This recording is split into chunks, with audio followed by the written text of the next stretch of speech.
Welcome to day 6 of Tales from West Gardiner, Maine. As you know, I'm the chief unregistered Maine guide.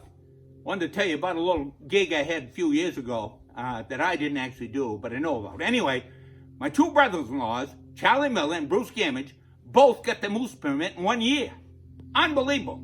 They had this bush pilot fly them in a remote pond where they were going to be left for 3 days. He flew them in, dropped them off, dropped off the gear.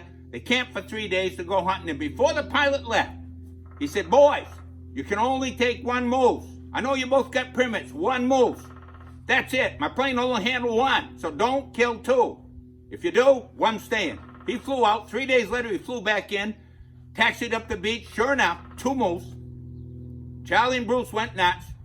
"Well, last year, one of your competitors flew us out here in a small plane, smaller than yours." "Really? A smaller plane than mine with two moose and you fellas in your gear?" Yeah, no problem at all. Right off the same pond." "Really? All right. If you can do it, I can do it." Load them up, put two moose on, taxi at the end of that pond, turned her into the wind, pushed the throttle all the way forward, got all the speed he could go across that pond, and as he approached the other side of that small pond, he could see the pine trees getting bigger. He was sweating, trickling down his temples. He was worried.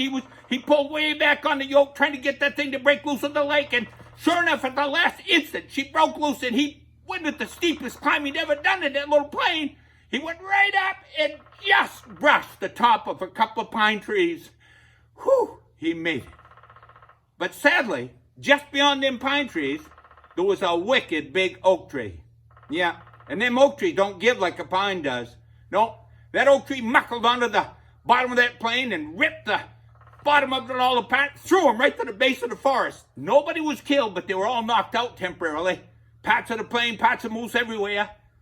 Charlie and Bruce come to first, and they're talking, chatting. When the pilot woke up and he looked around, he said, "Boys, where are we?" Charlie said, "Well, best we can figure, we're about 100 yards further than we got last year." There you go, boys. Ask the right questions. Hey, be kind to each other out there. Keep laughing, yeah?